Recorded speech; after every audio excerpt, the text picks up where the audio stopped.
여러분 안녕하십니까? 오늘로부터 꼭 100년 전인 1923년 9월 1일 규모 7.9의 강진이 도쿄를 비롯한 일본의 수도권 일대를 강타해 10만 명이 넘는 사람들이 숨지거나 행방불명됐습니다. 그런데 이 대혼란 속에서 조선인이 우물에 독을 풀었다는 식의 유언비어가 퍼졌고 이를 믿은 일본인 자경단이 조선인들을 학살하는 만행을 저질렀습니다.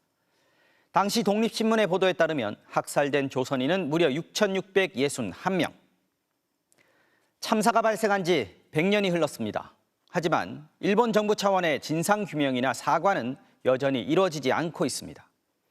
오늘 뉴스데스크는 당시 사건의 증언을 들어보고 진실규명에 대한 일본 정부의 자세를 따져보겠습니다. 먼저 도쿄 현영준 특파원이 보도합니다. 저는 100년 전 관동 대지진 당시 한 젊은 조선인이 학살된 일본 사이타마의 현장에 나와 있습니다. 지금 제가 서 있는 이곳에서 마을 사람들에게 총과 칼, 낫으로 무참히 살해됐는데요. 당시 조선인을 학살했던 이곳 자경단 단장의 후손이 그 기록을 갖고 있다고 해서 직접 만나보러 가겠습니다. 도쿄 북쪽 사이타마현의 오래된 고택. 100년 전 이 마을 자경단 단장의 손자 다카하시 씨가 나무 상자에 보관해온 수첩을 꺼냅니다. 수첩엔 당시 자경단장이었던 할아버지가 어떻게, 왜 조선인을 살해했는지 빼곡히 기록해놨습니다. 조선인가 이동이毒を入れるという噂話があった。女子供は特に注意しろと。 관동 대지진 이틀 후 학살을 피해 도쿄에서 도망쳐온 젊은 조선인이 마을 자경단에 붙잡혔습니다. ことをこっちから指名してね、発言しろというようなことをやったって言ってましたね。できなかったってやっぱり韓国の人だから。 창과 도끼, 권총을 든 자경단의 집단 폭력에 20살 간 넘었던 조선인 강대응 씨는 결국 목숨을 잃었습니다. 最後もうブスブスやられて体が動かなくなった時は最後ここの水路に足を片方入れてそれで動かなくなったっていう。 도쿄 남쪽 요코하마는 당시 가장 많은 조선인이 학살된 곳으로 추정됩니다. 이곳은 가나가와 철교라고 불리던 곳입니다. 지금 철교는 없어졌지만 관동 대지진 당시 이곳에서만 500명이 넘는 조선인이 학살됐습니다. 경찰과 군부대의 통신망을 통해 조선인들이 폭동을 일으킨다는 유언비어가 급속히 퍼졌고 요코하마 곳곳에선 조선인들이 영문도 모른 채 억울하게 죽었습니다. 학살 2달 뒤 일본 경시청이 작성했던 보고자료엔 자경단의 구성과 규모가 명확히 드러나 있습니다. 특히 제대한 군인들이 자경단에 대거 포함되면서 학살을 주도했다는 주장도 제기됐습니다. 自警団の組織化で一番中心になったのは在郷軍人です。この人たちは日清日露戦争、そういう戦争に体験をしている人です。 오늘 민단 주최로 열린 100주년 추념식에는 한일의원연맹 소속 일본 의원 몇몇이 참석하기는 했습니다. 하지만 조선인 학살을 공식적으로 인정하지 않고 있는 일본 정부의 주요 인사는 모습을 드러내지 않았습니다. 도쿄에서 MBC 뉴스 현영준입니다.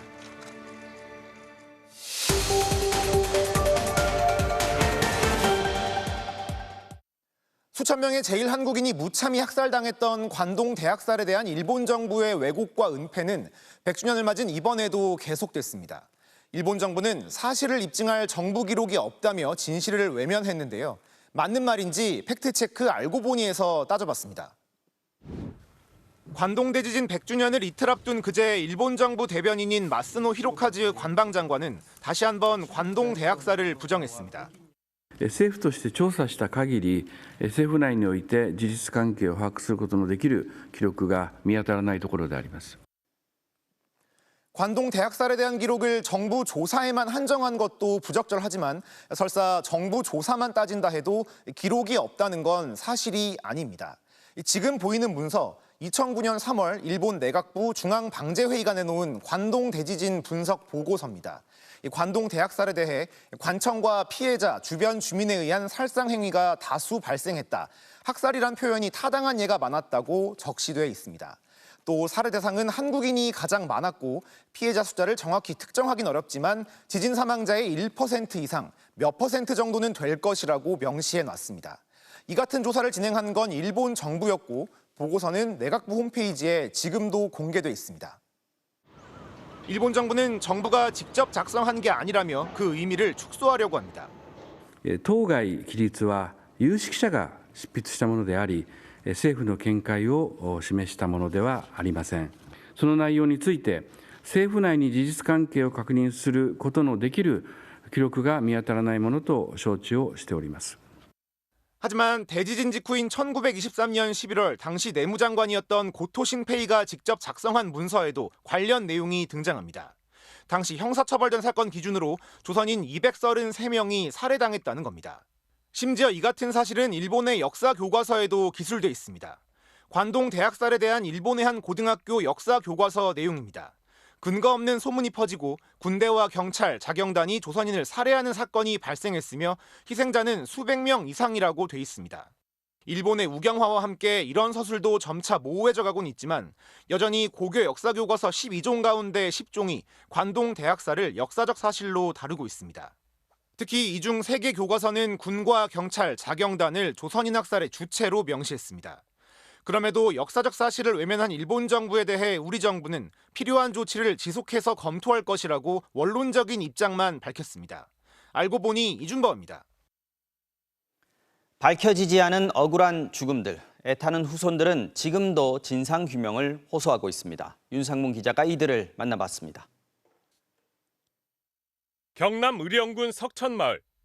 100여 년 전 먹고 살 길을 찾아 일본으로 떠났던 주민 11명은 끝내 돌아오지 못했습니다. 올해 8순인 정행규 씨의 할아버지도 그랬습니다.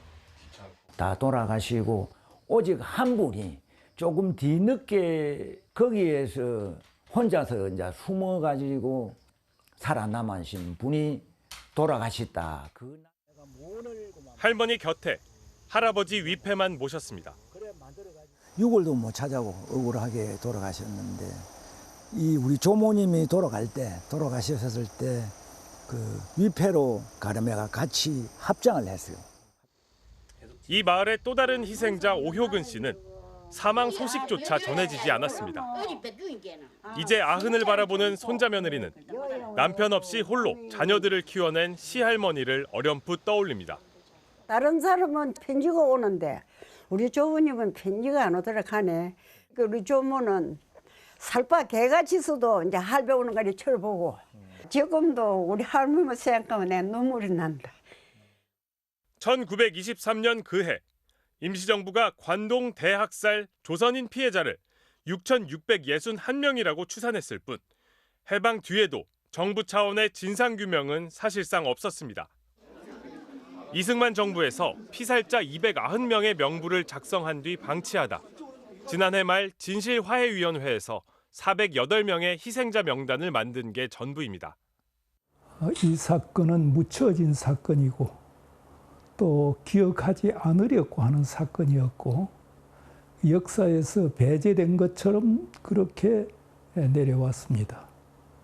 진상이 밝혀져야만 화해와 용서가 이루어질 수 있습니다. 애타는 후손들은 직접 기록을 찾아 나서기도 합니다.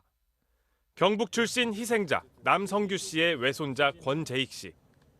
가족 관계가 망라된 재적 등본에서 외조부의 피살 흔적을 찾아냈습니다. 대정 12년 9월 5일 오후 9시 군마현 다야군 등강경찰서 재적 등본에 그 내용이 그렇게 기록되어 있는 거예요. 지금이라도 특별법을 만들어 억울함을 풀어달라는 호소. 그러나 시간이 없습니다. 우리는 그냥 감춰졌잖아요. 시간도 많이 흘려고 해가지고. 사실은 제일 억울한 사람들이에요. 반드시 진상 규명해야 되는데 제 나이도 이제는 내일면 70인데. MBC 뉴스 윤상문입니다. 우리에겐 이런 역사 왜곡에 대응하는 전담 기관이 있습니다. 동북아 역사재단입니다. 그런데 이 재단에서 진행하던 일본 역사 왜곡 대응 연구에 예산 20억 원을 정부가 내년엔 대폭 삭감하는 것으로 확인됐습니다. 일본의 역사 왜곡은 더 대담해지는데 오히려 대응 논리를 개발할 예산은 줄이는 겁니다. 장슬기 기자가 단독 보도합니다. 관동 대지진 학사를 연구하는 한국과 일본, 중국과 미국의 역사학자들이 한자리에 모였습니다. 조선인 학살과 일본인의 역사 인식에 대한 비판이 쏟아졌습니다. 행사를 함께 주최한 동북아 역사재단, 위안부 문제와 강제동원 등 일본의 역사 왜곡에 대응하는 연구 사업들을 주도합니다. 해당 사업 예산만 올해 20억 원. 그런데 정부가 내년도 일본 역사 왜곡 대응 연구 예산을 5억 3천만 원으로 급격히 줄인 것으로 확인됐습니다. 4분의 1 수준으로 대폭 삭감한 건데 재단 측엔 특별한 사유를 밝히지 않은 것으로 전해졌습니다. 일본이 2015년 구남도에 이어 사도광산을 세계유산으로 등재하려 하는 등 역사 왜곡 움직임이 더 거세지는데도 있던 예산마저 깎아버린 겁니다. 일본의 역사 왜곡 시도를 강건도 불구경하듯이 허용하겠다라고 하는 것이랑 마찬가지여서 참 답답합니다. 독도 관련 예산도 줄었습니다. 독도 주권 수호 및 해양 연구에 쓰일 올해 예산은 5억여 원이지만 내년엔 3억 8천만 원으로 25% 삭감하기로 했습니다. 후쿠시마 오염수를 홍보하는 데는 정부가 없던 예산을 편성을 했습니다. 반역사적인 예산 편성이라고 보고요. 정부는 또 고구려 발해를 자신들의 역사라고 주장하는 중국의 역사 왜곡에 대응할 내년 예산도 6억 5천만 원으로 25% 줄였습니다. 예상치 못한 예산 삭감에 대해 동북아 역사재단은 역사 왜곡 문제에 대응하는 데 심각한 차질이 예상된다는 입장을 밝혔습니다. MBC 뉴스 장슬기입니다. 오늘 SNS에 시 한 수가 올라왔습니다. 그토록 그리던 조국으로 추앙받으며 돌아왔지만 느닷없이 모멸을 당하고 있는 지금의 상황. 내가 언제 동상 세워달라 했나. 오지 말았어야 할 곳을 왔다며 회한으로 절규하는 홍범도 장군의 목소리를 담았습니다. 시인이자 40년 넘게 홍범도 장군을 연구해온 이동순 영남대 명예교수가 쓴 시인데요. 국방신문에선 이 교수의 인터뷰가 삭제됐고 홍범도 장군 영상도 비공개 처리하는 등 오늘도 홍범도 장군 지우기는 계속됐고 이에 대한 분노도 이어졌습니다. 엄진 기자의 보도입니다. 홍범도 장군 등 독립운동가 5명의 흉상이 육군사관학교에 세워진 지난 2018년 국방부가 공식 SNS에 올린 영상입니다. 홍범도 장군이 공산주의자라는 주장은 시대 상황을 잘 몰라서 생긴 오해라는 내용이 담겼습니다. 오해지. 그러니까 소련의 상황을 잘 몰랐던 거야. 우리 강제 이주당하고 막 그런 눈물 나는 걸 잘 몰랐던 건데. 국방부 산하 국방홍보원이 만든 이 영상은 그런데 최근 돌연 비공개 처리됐습니다. 정부의 철거방침에 반대해온 홍범도 평전 작가를 다룬 국방일보 기사도 지금은 찾아볼 수 없습니다. 국방부 문서를 보았는데 너무 유치찬란했습니다. 공산주의자로 활동을 한 기록이 어디에 있는지 한번 내놓아 보라고 하시죠. 군이 별다른 논의도 없이 5년 만에 입장을 180도 바꾸면서 홍범도 장군에 대한 그동안의 평가를 스스로 부정하고 있는 셈입니다. 흉상을 드러내기로 한 육군사관학교는 교과과정 개편에도 착수했습니다. 문재인 정부 시절 선택 과목으로 지정한 한국전쟁사와 북한학, 군사전략 3과목을 공통 필수 과목으로 바꾸기로 했는데 연일 이념을 내세우고 있는 윤석열 대통령의 주문을 반영한 것으로 보입니다. 반발도 계속됐습니다. 흉상 철거 계획을 철회하라. 독립운동가 정신계승 시민들이 이어가자. 이런 가운데 국방부는 해군 잠수함 홍범도함의 한 명 변경에 대해 해군이 검토하는 건 없는 것으로 안다며 한덕수 국무총리와는 다른 답을 했습니다. MBC 뉴스 엄지인입니다. 해병대 전 수사단장 박정훈 대령에 대한 사전 구속영장이 조금 전 기각됐습니다. 증거인멸과 도주 우려가 적다는 게 군사법원의 판단인데요. 해병대원 사망 사건을 조사하고 장관 결재까지 받은 수사단장에게 군 당국이 무리하게 학명과 명예훼손 혐의를 더 씌운 게 아니냐는 비판을 피하기 어려워 보입니다. 먼저 이덕영 기자입니다. 중앙군사법원이 박정훈 전 해병대 수사단장에 대한 사전 구속영장을 기각했습니다. 법원은 증거인멸 우려가 적다는 등의 이유를 들었습니다. 꼭 저의 억울함을 잘 규명하고 특히 고 최상병의 억울함이 없도록 수사가 잘 될 수 있도록 힘쓰도록 하겠습니다. 박 전 단장은 오늘 오전 9시 반쯤 영장 실질 심사를 위해 법원을 찾았습니다. 빨간색 해병대 티셔츠를 입은 예비역 동기들이 함께했습니다. 시민 17,000여 명이 서명한 구속기각 탄원서를 전달한 뒤 박 전 단장의 동기들은 해병대 군가를 부르고 팔강모 사나이 법원으로 향하는 박 전 단장을 응원했습니다. 하지만 법원 문 앞에서 출입이 제지됐습니다. 법원 측은 출입 절차를 거쳐 국방부 영내를 통해 들어가라고 요구했고 박 전 단장 측은 반발했습니다. 박 전 단장 측은 일반인들도 들어갈 수 있는 출입문을 열어달라고 요구했습니다. 국회 법사위 소속 민주당 의원들까지 현장에 찾아온 가운데 대치가 길어지자 경찰 기동대가 출동하기도 했습니다. 결국 3시간가량 대치가 이어진 끝에 군 검찰은 박 전 단장을 강제 구인했습니다. 지금 뭐 하는 거예요, 지금? 박 전 단장은 강제 구인되기 전 이 사안의 본질은 최상병의 죽음이니 저에게만 포커스를 맞추지 말아달라. 최상병의 죽음에 억울함이 없도록 하겠다는 약속을 지키고 싶다고 말한 것으로 전해졌습니다. 영장이 기각됨에 따라 군 검찰이 무리한 수사를 벌인 것 아니냐는 목소리가 커질 것으로 보입니다. MBC 뉴스 이덕영입니다. 네, 그럼 국방부 취재하는 홍익표 기자와 조금 더 자세히 얘기 나눠보겠습니다. 자, 홍 기자, 일단 조금 전 법원이 박 전 단장에 대한 구속영장을 기각했습니다. 생각보다는 좀 일찍 결론이 난 거 아닌가 싶기도 한데요. 이번 구속영장 기각의 이유와 의미 어떻게 보면 되겠습니까? 네, 오늘 영장 심사는 예정보다 3시간 반 늦어진 오후 1시 반쯤 열렸고요. 네. 영장 심사는 3시간 정도 걸렸습니다. 워낙 주장이 첨예하게 갈린 사안이었어서 네. 밤늦게까지 법원이 고심할 거란 그런 관측도 있었는데요. 네. 다소 신속하게 군사법원이 기각 결정을 내린 걸로 보입니다. 앞서 군 검찰은 증거인멸과 도주의 우려가 있다면서 구속영장을 청구했는데요. 네. 한편에선 수사 자료는 이미 국방부 검찰단이 다 갖고 있는데 어떻게 증거를 인멸할 수 있느냐? 인멸할 증거가 없다. 그렇습니다. 또 방송 출연까지 했었는데 도망갈 염려가 있다고 볼 수 있냐는 주장도 나왔거든요. 네. 군 검찰은 또 영장에 박 대령이 명예훼손성 발언을 계속하고 있다. 자신에게 유리한 자료를 언론에 유출하고 있다며 구속 필요성을 강조했는데요. 네. 일단 법원은 증거인멸과 도망의 우려가 적다. 그래서 구속의 사유와 필요성을 인정하기 어렵다는 이유 등으로 받아들이지 않았습니다. 네. 박 대령은 일단 불구속 상태에서 수사를 계속 받게 될 걸로 보이는데요. 군 검찰이 수사에 충분한 자료를 확보하고 있음에도 무리하게 영장 청구에 나선 것 아니냐 이런 해석도 나오고 있습니다.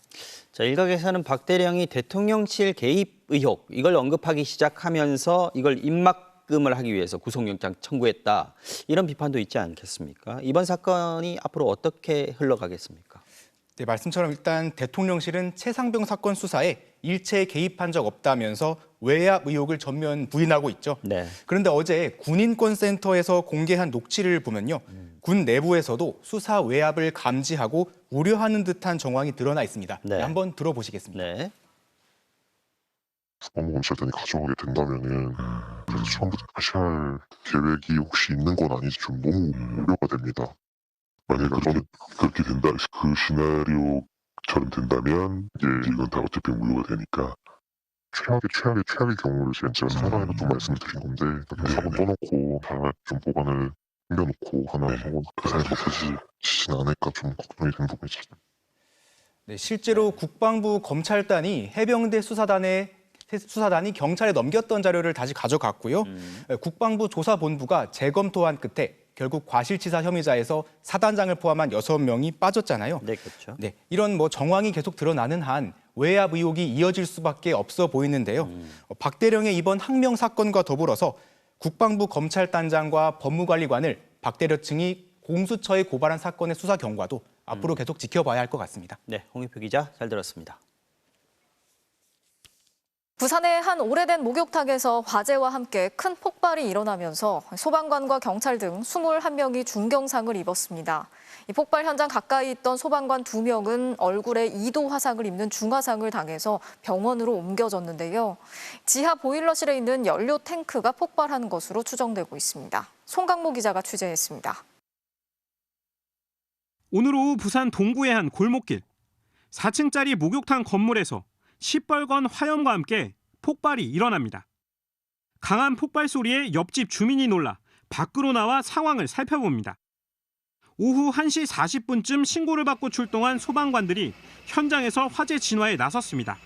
그런데 큰 불길이 잡힌 20분 뒤쯤 더 큰 2차 폭발이 발생했습니다. 근처에 있던 사람들이 폭발의 충격으로 튕겨져 나가고 현장은 순식간에 아수라장으로 변했습니다. 억수로 소리 크고 또 한참 있다가 또 소리가 팡팡팡팡 이렇게. 소방관 8명과 경찰관 3명을 비롯해 현장에 나와 있던 부산 동구청장과 공무원, 시민까지 모두 21명이 크고 작은 부상을 당했습니다. 부상자 가운데 소방관 2명은 얼굴에 2도 화상을 입는 중상을 당했습니다. 불이 난 지 3시간이 넘게 지났지만 추가 폭발 우려로 이렇게 주변 출입은 통제되어 있는 상태입니다. 지하층에 있던 보일러실 연료 탱크가 화재로 인한 고열로 폭발한 것으로 추정됩니다. 연료 탱크로 추정되는 어떤 그런 물체가 보이고 그래서 그쪽을 중점적으로 진압을 했습니다. 그래서 이제 이거는 조사를 해봐야 알겠지만 해당 목욕탕은 23년 전 사용 승인을 받은 노후 시설로 오늘은 영업을 하지 않아 손님 피해는 없었습니다. 평소에 주민분들도 많이 가는 예, 곳이었어요? 자주 가죠. 2층에는 그 여탕이고 3층에는 이제 그 남탕이고 이렇게. 소방당국은 경찰, 국립과학수사연구원과 합동감식을 벌여 정확한 화재 원인을 조사할 예정입니다. MBC 뉴스 송하모입니다. 최근 길거리 환전소들이 잇단 범죄 피해로 순환을 겪고 있습니다. 환전을 할 것처럼 속여서 돈을 들고 그대로 달아나는 건데요. 은행에 비해서 보안이 취약하다는 점 때문에 범죄의 표적이 되고 있습니다. 유서영 기자가 취재했습니다. 한 남성이 종이 가방을 들고 주택가 골목 사이로 도망칩니다. 30대 중국 국적의 남성. 브로커를 통해 고액의 중국 돈을 원화로 바꿀 것처럼 속여 환전상을 점포 밖으로 불러낸 뒤 돈가방을 들고 그대로 달아났습니다. 환전상이 몰고 온 차량에 올라 돈부터 보자고 요구해 가방만 낚아챈 겁니다. 도주 4시간 만에 붙잡힌 남성은 경찰 조사에서 돈을 먼저 가져간 뒤 나중에 중국 돈을 계좌이체하려 했다고 혐의를 부인했습니다. 또 피해액이 1억 2,500만 원이라는 환전상의 진술과 달리 가방엔 애초 6천만 원밖에 없었다고 주장했습니다. 경찰은 남성에 대해 절도 혐의로 구속영장을 신청할 계획입니다. 이처럼 현금 거래가 많으면서도 보안이 취약한 거리의 환전상들은 범죄의 표적이 될 때가 많습니다. 너무 답답해가지고 열어놨는데 손님이 들어오면 문을 닫고 쉬었어요. 돈 들고 나가면 안 되겠다 이런 생각도 하죠. 이틀 전에도 경기도 평택에서 환전소 강도가 발생했습니다. 마스크와 모자로 얼굴을 가린 채 차에서 내린 두 남성. 주변을 두리번거리며 어디론가 향하더니 이분도 채 안 돼 다시 차로 뛰어옵니다. 이들이 손에 든 건 약 8천만 원 상당의 원화와 달러였습니다. 가짜 총기로 60대 여성 환전상을 위협해 금고를 열게 한 뒤 돈을 빼앗은 겁니다. 이들은 타지키스탄 국적 남성들로 한 명은 범행 당일에 출국했고 다른 한 명은 다음 날 새벽 비행기를 기다리다 공항에서 붙잡혀 구속영장이 신청됐습니다. 경찰은 본국으로 달아난 타지키스탄인의 행방을 인터폴과 공조해 쫓고 있습니다. MBC 뉴스 유서영입니다.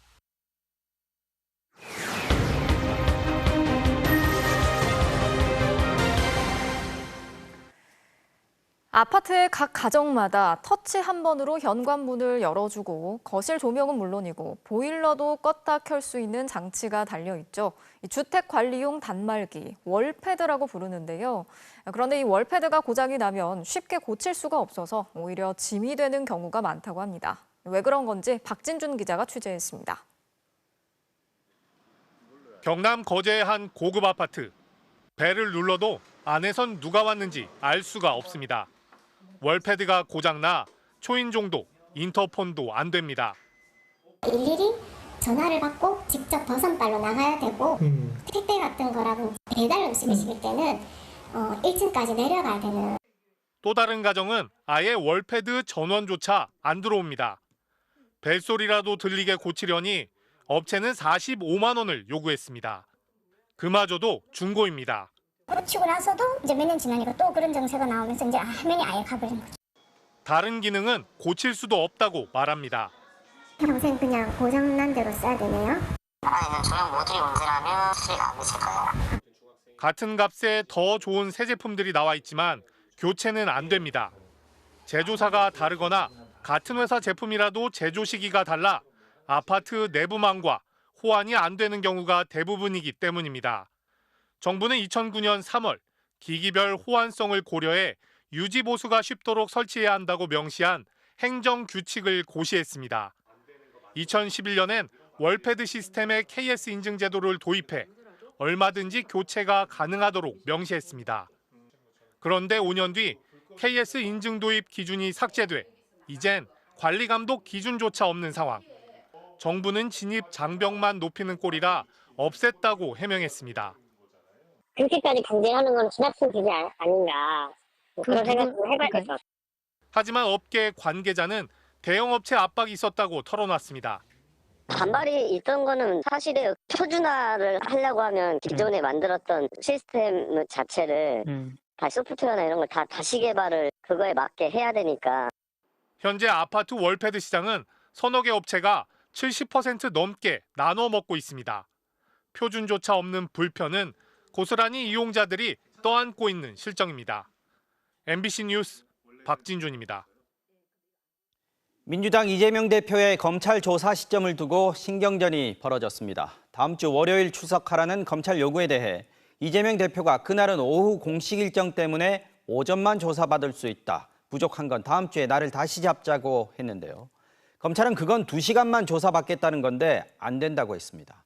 이 대표가 단식하는 중인 만큼 이런 줄다리기는 또 있을 걸로 보입니다. 박윤수 기자입니다. 이재명 더불어민주당 대표가 이틀째 단식 중인 천막에서 지도부 회의를 진행한 더불어민주당은 이 대표가 다음 주 월요일인 4일 검찰 조사를 받겠다고 밝혔습니다. 앞서 수원지검이 이 대표 측에 4일 출석을 통보했는데 이에 응하겠다는 겁니다. 그런데 조건을 달았습니다. 일정 등을 고려할 때 4일에는 1차로 오전 조사를 실시하고 다음 주 중 검찰과 협의해서 추가 조사를 진행하겠습니다. 당일 오후 후쿠시마 오염수 투기 철회 국제공동회의 참석을 위해 오전에만 조사를 받겠다는 겁니다. 검찰은 즉각 수용할 수 없다는 입장을 내놨습니다. 오전 2시간 만에 조사를 중단할 수는 없다며 이 대표가 일반적인 피의자의 출석과 조사에 관한 절차에 응해줄 것으로 기대한다고 밝혔습니다. 그러자 민주당은 검찰이 정치 수사로 이 대표와 민주당에 흠집을 내려는 의도라며 그렇다면 4일 출석은 어렵다는 뜻을 검찰에 다시 전달했습니다. 제가 언제나 조사를 피하지 않는다, 협조한다 이렇게 얘기했는데 왜 그날만 해야 된다고 주장을 하는 건지 이해가 안 됩니다. 국민의힘은 2시간 조사 요구 자체가 특권이라고 비판했습니다. 심각한 부정부패 혐의로 검찰에 수사를 받으러 가는 것이지 나들이 소풍 가는 것이 아니라고 제가 여러 번 말씀드렸습니다. 변수는 이 대표의 단식입니다. 이 대표는 오는 11일 이후 검찰이 원하는 날짜에 조사를 받겠다고 했지만 그 사이 건강이 나빠지면 조사가 한참 더 미뤄질 가능성이 있습니다. 반면 검찰은 추석 연휴 전까지 구속영장 청구 여부를 결정하고 국회 체포동의안 표결까지 마치려면 서둘러 이 대표를 조사해야 하는 입장이어서 검찰과 이 대표의 팽팽한 줄다리기가 당분간 더 이어질 걸로 보입니다. MBC 뉴스 박윤수입니다. 중앙선관위가 모든 정부 부처에 선거 중립 의무를 강조하는 공문을 보냈습니다. 최근 원희룡 국토부 장관의 발언이 여당에 대한 총선 지원을 논란을 일으킨 데 대한 우회적인 경고로 보입니다. 윤수환 기자입니다. 중앙선거관리위원회가 오늘 각 정부 부처 장관들에게 보낸 공문입니다. 공무원의 정치적 중립에 대한 사회적 관심과 요구가 커지고 있다며 공직선거법상 공무원이 하면 안 되는 행위를 설명하는 내용입니다. 통상 연말에야 보내던 공문인데 이번엔 석 달이나 앞당겨졌습니다. 원희룡 국토교통부 장관의 며칠 전 발언 때문입니다. 야당의 터무니없는 공세들을 저희가 맞서서 우리 좋은 내년의 여건을 만들어 나가는데 최선을 다할 것을. 보수 성향 세미나에 참석한 원 장관은 총선에 암시하는 말들을 쏟아내면서 정권 교체 강화를 언급했습니다. 모두가 힘을 합해서 정권 교체의 한 단계 전진, 한 단계 정권 교체의 강화. 현직 장관이다 보니까 더 이상의 표현은 살짝 자제하고 있습니다. 현직 장관이 공직선거법상 선거 중립 의무를 위반했다는 비판이 쏟아졌고 야당은 다음 날 원 장관을 검찰에 고발했습니다. 그런데 국회 상임위에 출석한 원 장관은 느닷없이 노무현 전 대통령을 거론하며 문제가 없다고 주장했습니다. 야당을 총선에서 심판하겠다는 식으로 선거법 위반 발언까지 한 국무위원이 역대에 어디에 있었습니까? 저보다 훨씬 세고 직접적으로 선거 압승을 호소했던 전 노무현 대통령에 대한 탄핵이 헌법재판소에서 기각된 바가 있습니다. 이것으로 대답을 가름하겠습니다. 정치적 중립을 하겠다라는 표현을 하시라. 예, 더 이상 드릴 말씀이 없습니다. 하지만 노무현 전 대통령 사건 당시에도 헌재는 탄핵에 이를 정도는 아니지만 노 전 대통령이 선거법을 위반한 건 맞다고 판단한 바 있습니다. 선관위 관계자는 정치인 장관들에게 경각심을 줄 필요가 있었다며 원 장관의 발언이 공문을 서두른 계기였다는 건 부인할 수 없다고 밝혔습니다. MBC 뉴스 윤수환입니다. 지난해 대통령 선거 직전 독립언론 뉴스타파는 윤석열 대통령이 검사 시절 부산저축은행 수사를 무마해줬다는 김만배 씨의 인터뷰를 보도했습니다. 검찰이 당시 이 보도가 금품과 청탁에 따른 허위 인터뷰라고 보고 인터뷰를 진행했던 신학림 전 언론노조 위원장을 압수수색했습니다. 신 전 위원장은 허위 인터뷰가 아니고 김만배 씨와 금전 거래는 정당하게 책을 판 대금이라고 주장했습니다. 정상빈 기자의 보도입니다. 작년 3월 대통령 선거 4일 전 뉴스타파는 화천대유 대주주 김만배 씨의 육성을 보도했습니다. 김 씨는 2011년 부산저축은행 비리 수사 당시 불법 알선업자였던 조우영 씨에게 박영수 전 특검을 소개해줬다고 말했습니다. 윤석열이 과장 남편이 주인 검사냐. 그래서 박영수를 소개해줘 내가. 이어 박 전 특검이 윤석열 중수 이과장을 통해 수사를 무마했다는 취지로 말했습니다. 윤석열이가 네가 조우영이야 이러면서 커피 뭐 하면서 뭐 몇 가지를 했더니 보내주더래. 그래서 사건이 없어서. 이 인터뷰는 반년 전 언론노조 위원장 출신인 신학림 당시 뉴스타파 전문위원이 김 씨를 만나 녹음한 것이었습니다. 검찰이 김 씨로부터 대선 직전 인터뷰를 보도해달라는 청탁과 함께 거액을 받은 혐의로 신학림 전 전문위원을 압수수색했습니다. 윤석열 과장을 만난 적 없다는 대출 알선업자 조 씨의 진술을 확보했고 인터뷰 직후 거액이 입금된 내역도 확인했기 때문입니다. 신학림 전 위원은 언론사 후배인 김 씨에게 녹음 사실조차 숨긴 채 대장동 의혹에 대한 설명을 들은 것이라고 반박했습니다. 또 언론, 재벌, 정관계의 혼맥도에 대한 책을 10년 넘게 집필해 극소수에게 고액에 팔았고 그 책을 처음 산 게 김 씨라고 주장했습니다. 형 제가 그걸 샀게. 책값이 굉장히 비싸다. 얼마냐? 1억 넘는다. 그래서 1억 5천만 원을 하겠다. 부가세는 별도. 이렇게 계약서에 적었습니다. 검찰은 신 전 위원의 휴대전화와 노트북, 혼맥도 서적 등 압수물을 분석한 뒤 조만간 신 전 위원을 불러 조사할 방침입니다. MBC 뉴스 정상빈입니다. 내년도 예산안에서 연구개발 분야의 예산이 크게 줄면서 과학계의 반발이 이어지고 있는데요. 그런데 취재 결과 불과 2달 전까지만 해도 과학기술정보통신부는 예산 삭감이 아닌 증액을 추진하고 있었던 것으로 확인됐습니다. 이 2달 사이 1년치 예산 계획이 틀어져 버린 건 윤 대통령이 이권 카르텔을 언급한 직후였습니다. 김아영 기자가 전해드리겠습니다. 지난 6월 26일 과학기술정보통신부에서 준비한 내년도 주요 R&D 예산안입니다. 올해보다 2% 증가한 25조 4천억 원이 배정됐습니다. 나흘 뒤인 30일에 국가과학기술자문회의에서 심의를 받으면 기재부에 제출할 예정이었습니다. 그런데 심의 직전 계획이 전면 취소됐습니다. 윤석열 대통령이 과학기술계 이권 카르텔을 언급한 뒤 벌어진 일입니다. 효과 분석 없이 추진된 예산, 돈을 썼는데 아무런 효과도 나타나지 않은, 왜 썼는지 모르는 그런 예산, 이런 것들은 완전히 제로 베이스에서 재점검해야 됩니다.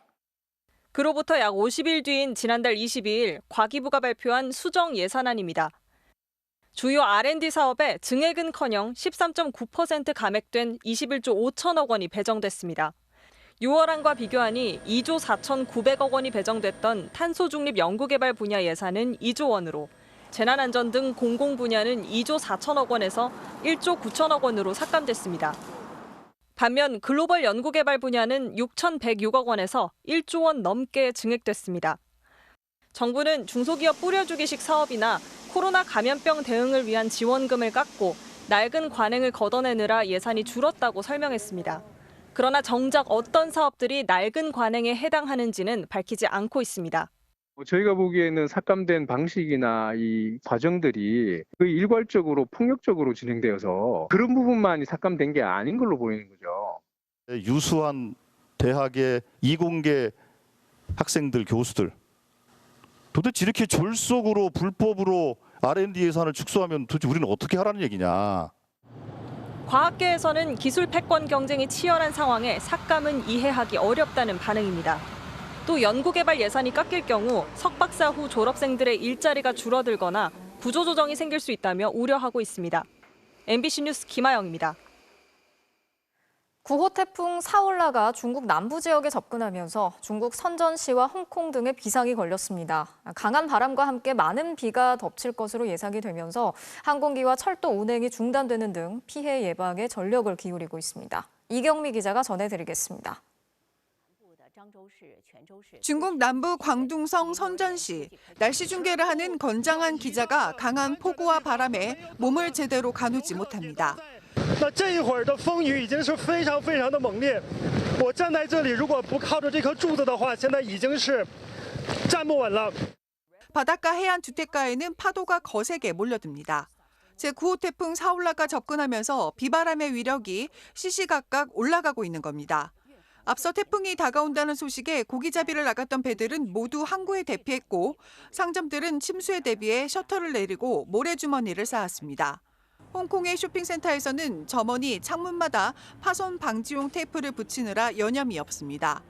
건물에는 태풍 경보를 알리는 안내문이 걸려 있습니다.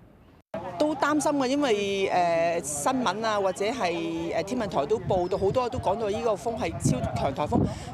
홍콩 천문대는 오늘 새벽 태풍 경보를 발령했습니다. 이 때문에 금융시장과 공공기관, 학교가 문을 닫았고 버스와 페리도 운행을 중단했습니다. 대부분의 기업과 상점도 문을 닫았고 상점의 식품과 생필품 코너는 거의 동났습니다. 홍콩 당국은 사올라가 2018년 홍콩을 강타한 태풍 망쿠 이후 가장 강력한 슈퍼 태풍이 될 수 있다고 경고했습니다.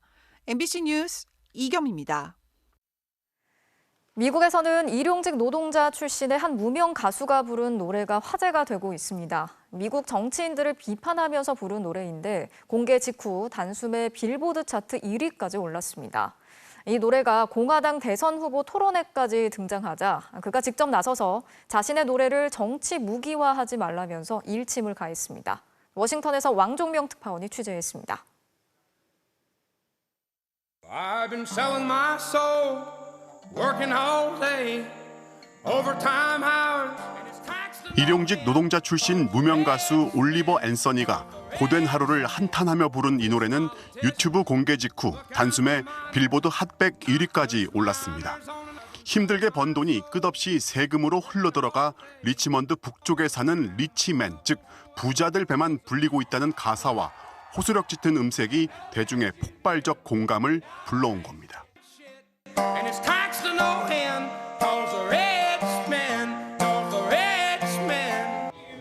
그가 말한 부자가 리치먼드 북쪽에 있는 도시 워싱턴 DC의 정치인 바이든 대통령과 여당인 민주당을 지칭한다는 해석이 붙으면서 지난주 공화당 대선 후보 첫 TV 토론회까지 이 노래가 등장했습니다. We also cannot succeed when the Congress spends trillions and trillions of dollars. Those rich men north of Richmond have put us in this situation.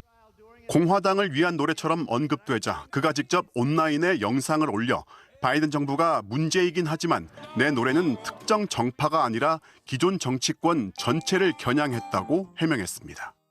그러면서 좌파든 우파든 내 노래를 정치 무기화하지 말라고 경고했습니다. I do hate to see that song being weaponized.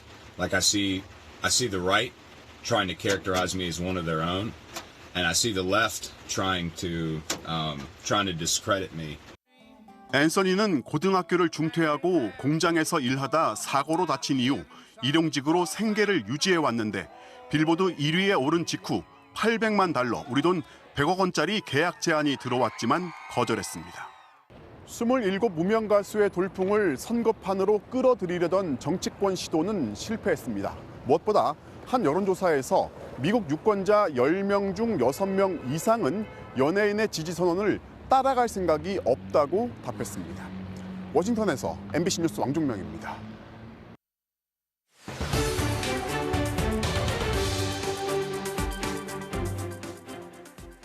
고립 은둔 청년들의 실태를 살펴보는 연속 보도. 오늘은 세 번째 시간인데요. 어둠 속으로 들어간 이 청년들, 다시 세상 밖으로 나오기 위해서 안간힘을 쓰고 있지만 쉽지가 않다고 합니다. 이들에게 공감하고 손을 내밀어줘야 하는 이유가 뭔지 정혜인 기자가 이들의 이야기를 들어봤습니다. 스스로를 은둔형 백수로 소개한 한 유튜버의 영상입니다. 나는 자발적 마음대로 살기로 결심했던 적이 있다. 혼자 밥 먹고 청소하는 모습을 올립니다.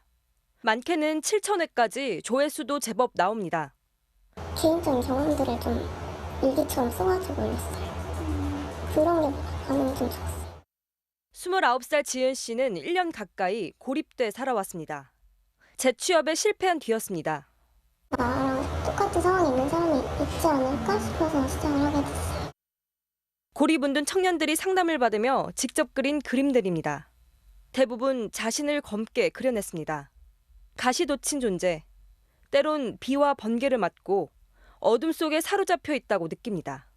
동굴에 갇혀져 있는 이런 상태, 게다가 이제 컬러도 굉장히 어둡게.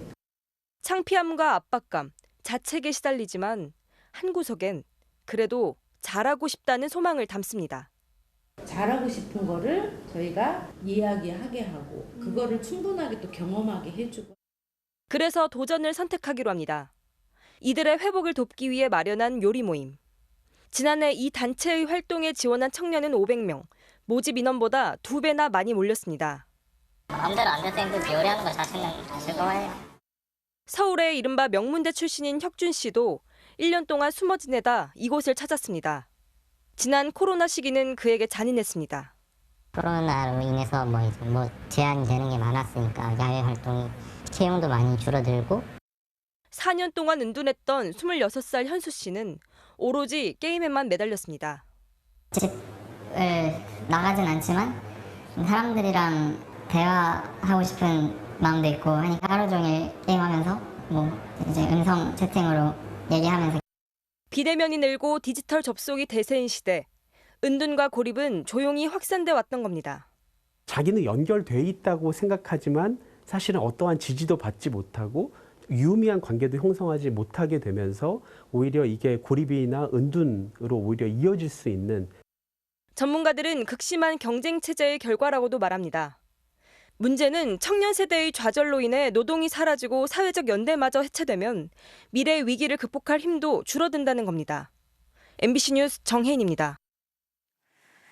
작년 8월이었죠. 10년간 이어진 론스타와 우리 정부 사이의 투자 분쟁에서 우리 정부가 론스타에게 2,800억 원의 거액을 물어주라는 판정이 나왔는데요.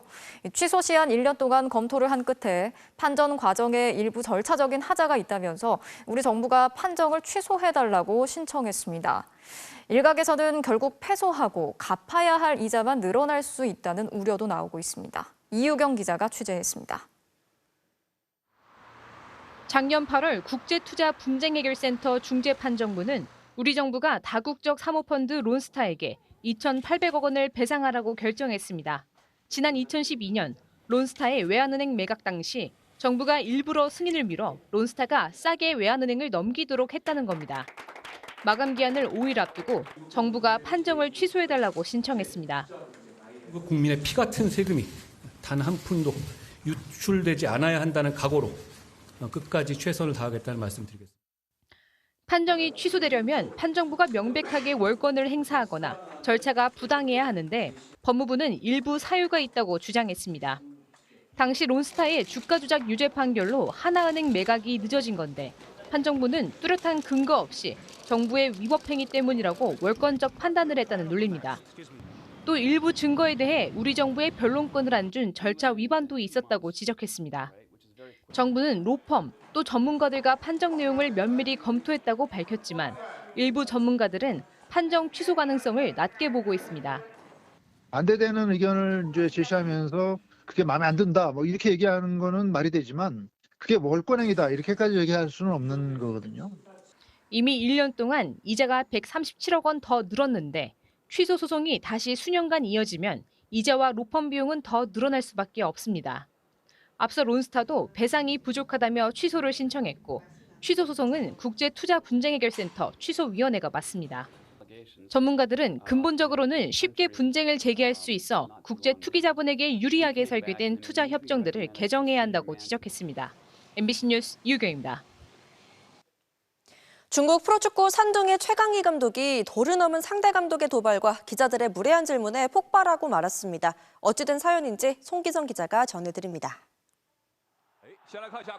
중국 FA컵 8강전 0대1로 뒤지던 베이징의 강상우가 폭발적인 스피드로 동점골을 터뜨리자 흥분한 소아레스 감독이 최강희 감독이 서 있던 산둥 벤치까지 달려가 격한 세리머니를 펼칩니다.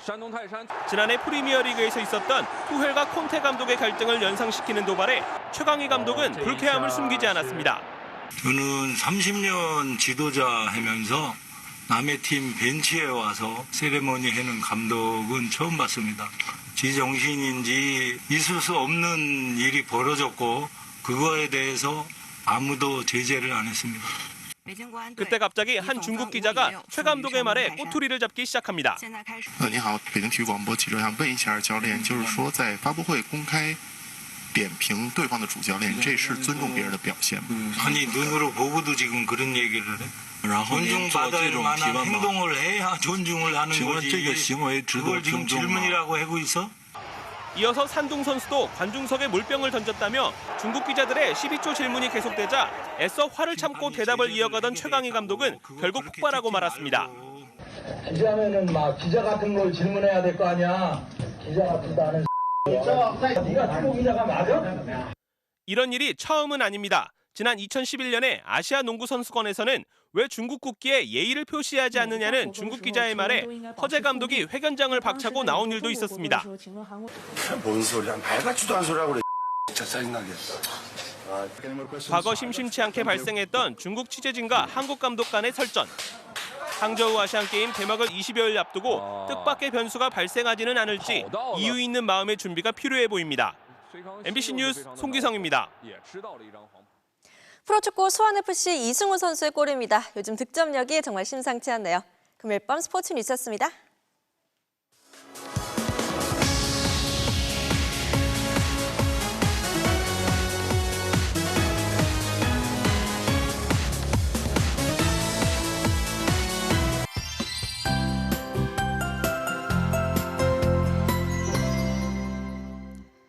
(9월의) 첫 주말인 내일 중부지방은 대체로 맑다가 하늘빛만 흐려지겠습니다.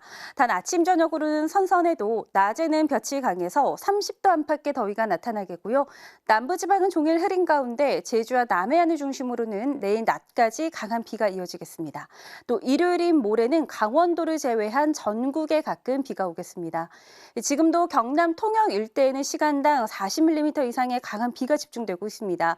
내일까지 남해안 지방에 최고 100 120mm 이상, 제주도에도 200mm 이상의 많은 비가 내리겠는데요. 비 피해 나지 않도록 조심하셔야겠습니다. 내일 아침 사이에는 수도권을 비롯한 전국 내륙에서 가시거리 200m 미만의 짙은 안개가 끼겠고요. 또 당분간은 백중사리 기간이라 해안가에서는 만조시 침수 피해가 나지 않도록 조심하셔야겠습니다. 아침 최저기온은 서울이 20도, 춘천 17도로 오늘과 비슷하겠고요. 낮에는 서울과 광주가 31도, 부산 28도까지 오르겠습니다. 다음 주 월요일부터 수요일 사이에는 강원 영동과 경상도 그리고 제주도에 비 소식이 있습니다. 날씨였습니다. 금요일 뉴스데스크 마치겠습니다. 오늘도 함께해 주신 여러분 고맙습니다.